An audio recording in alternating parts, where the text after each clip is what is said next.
आप सभी का स्वागत और अभिनंदन है। आप सुन रहे हैं अध्यात्म एस्ट्रो द्वारा प्रसारित श्रीमद् वाल्मीकि रामायण कथा। वाल्मीकि रामायण बालकांड की कथा के अंतर्गत आज हम लोग खट पंचासा सर्ग की कथा का श्रवण करेंगे।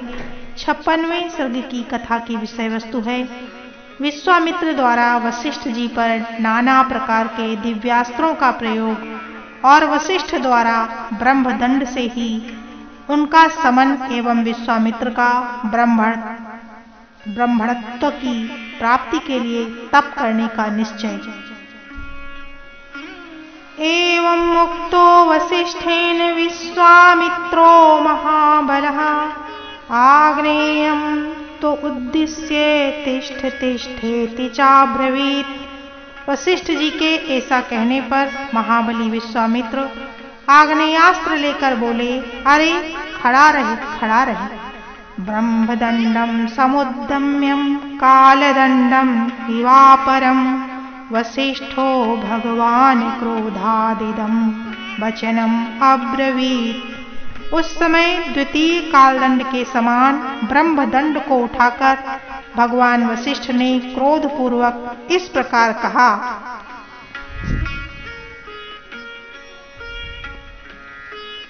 छत्रबंधो स्थितो अस्मेशं यद्बलं तद्विदर्शय नाशयाम्याद्यं ते दर्पे शास्त्रस्य तव गाधिज।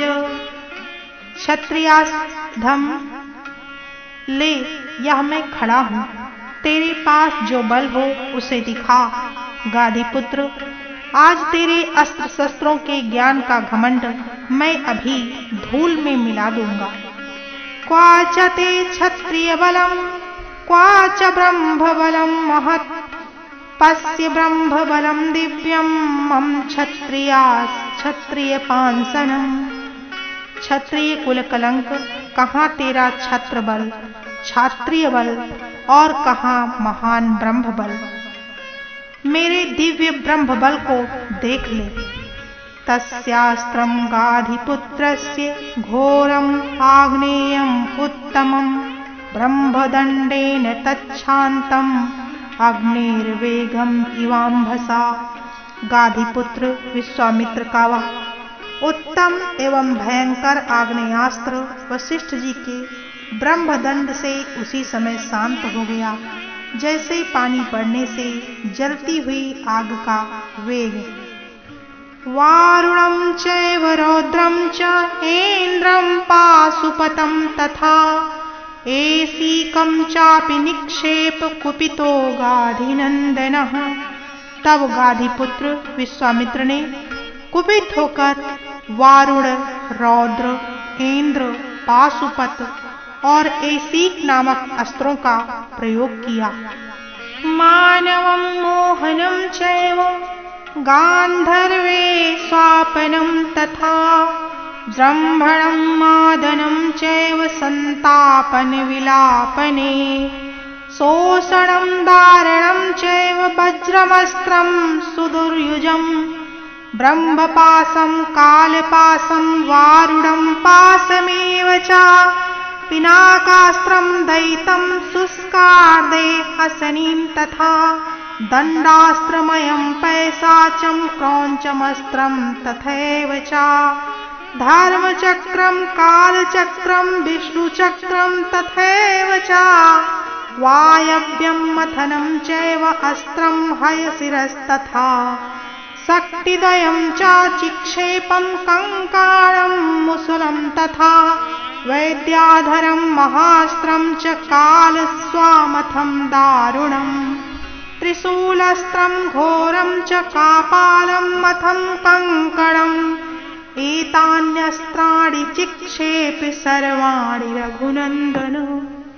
हे रघुनंदन, उसके पश्चात क्रमशः मानव, मोहन, गांधर्व, स्वापन, जृंभण, मादन, संतापन, विलापन, शोषण, विदारण, दुर्जयम, वज्रास्त्र, ब्रह्मपाश, कालपाश, वारुणपाश, परम प्रिय पिनाकास्त्र, सूखी गीली 2 प्रकार की असनी, दंडास्त्र, पैशाचास्त्र, क्रौंचास्त्र, धर्म चक्र, काल चक्र, विष्णु चक्र, वायव्यास्त्र, मंथनास्त्र, हयशिरा, 2 प्रकार की शक्ति, कंकाड़, मुसल, महान, वैदाधशास्त्र, दारुण, कालास्त्र, भयंकर त्रिशूलास्त्र, कापालास्त्र और कंकड़ास्त्र, ये सभी अस्त्र उन्होंने वशिष्ठ जी के ऊपर चलाए। वसिष्ठे जपतां श्रेष्ठे तद अद्भुतमिवाभवत् तानि सर्वाणि दंडेन ग्रसते ब्राह्मणः सुतः। जपने वालों में श्रेष्ठ ब्रह्मर्षि वशिष्ठ पर इतने अस्त्रों का प्रहार वह एक अद्भुत सी घटना थी, परंतु ब्रह्मा के पुत्र वशिष्ठ जी ने उन सभी अस्त्रों को केवल अपने डंडे से ही नष्ट कर दिया। तेषु शान्तेषु ब्रह्मास्त्रं क्षिप्तवान् गाधिनन्दनः तदस्त्रम् उद्दतं दृष्ट्वा देवाः साग्निपुरोगमाः देवर्षयश्च सम्भ्रान्ता गन्धर्वाः सममहोरगाः त्रैलोक्यम् आसीत् संत्रस्तं ब्रह्मास्त्रे समुदीरिते। उन सब अस्त्रों के शांत हो जाने पर गाधिनंदन विश्वामित्र ने ब्रह्मास्त्र का प्रयोग किया।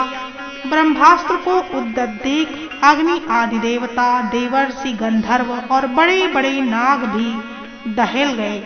ब्रह्मास्त्र के ऊपर उठते ही तीनों लोकों के प्राणी थर्रा उठे। तदप्यस्त्रं महाघोरं ब्रह्मां ब्राह्मणो तेजसा वसिष्ठो ग्रसते सर्वे ब्रह्मदंडेन राघव। हे राघव, वशिष्ठ जी ने अपने ब्रह्म तेज के प्रभाव से उस महाभयंकर ब्रह्मास्त्र को भी ब्रह्मदंड के द्वारा ही शांत कर दिया। ब्रह्मास्त्रं प्रसन्नामास्यं वसिष्ठस्य महात्मनः त्रैलोक्यमोहनं रौद्रं रूपमासीत् सुदारुणम्।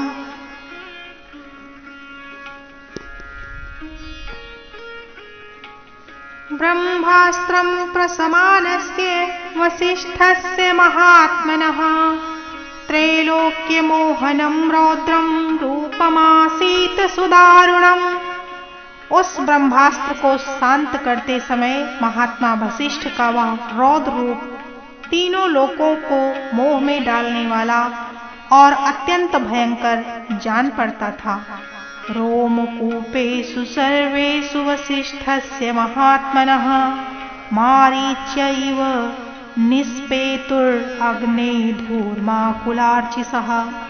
महात्मा वशिष्ठ के समस्त रोमकूपों से किरणों की भांति धूम युक्त आग की लपटें निकलने लगी। प्राज्वलत् ब्रह्मदंडश्च वसिष्ठस्य करोध्यतः विद्युम इव कालाग्ने अग्निदंड इवापरः। वशिष्ठ जी के हाथ से उठा हुआ द्वितीय यमदंड के समान वह ब्रह्मदंड धूम रहित कालाग्नि के समान प्रज्वलित हो रहा था। ततो अस्तुवत् मुनिर्गणा वसिष्ठं जपतां वरम् अमोघं ते बलं ब्रह्म तेजसो धारय तेजसा।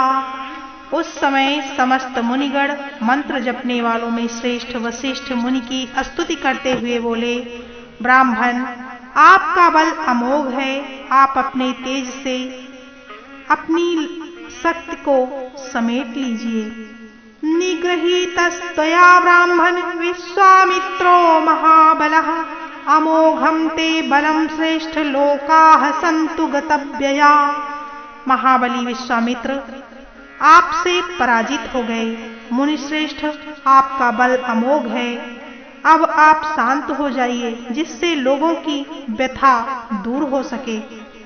एवं उक्तो महातेजाः समं चक्रे महाबलः विश्वामित्रो विनिकृतो विनश्च अब्रवीत। महर्षियों के ऐसा कहने पर महातेजस्वी महाबली वशिष्ठ जी शांत हो गए और पराजित विश्वामित्र लंबी सांस खींचकर यो बोले, दिग्बलम क्षत्रिय बलम ब्रह्म तेजो बलम बलम एकेन ब्रह्मदंडेन सर्वशास्त्राणि हतानि में। क्षत्रियों के बल को धिक्कार है। ब्रह्म तेज से प्राप्त होने वाला बल ही वास्तव में बल है, क्योंकि आज एक ब्रह्मदंड ने मेरे सभी अस्त्र नष्ट कर दिए। तदेतत् प्रसमीक्षाहं प्रसन्ने इंद्रियमानसः तपो महत् समास्तस्य यद वै ब्रह्मत्व कारणम। इस घटना को प्रत्यक्ष देखकर अब मैं अपने मन और इंद्रियों को निर्मल करके उस महान तप का अनुष्ठान करूंगा जो मेरे लिए ब्रह्मत्व की प्राप्ति का कारण होगा। इत्यार्षे श्रीमद् रामायणे वाल्मीकिये आदि काव्ये बालकांडे खट्पंचाशः सर्गः। इस प्रकार श्री वाल्मीकि निर्मित आर्ष रामायण आदि काव्य के बालकांड में 56वां सर्ग पूरा हुआ।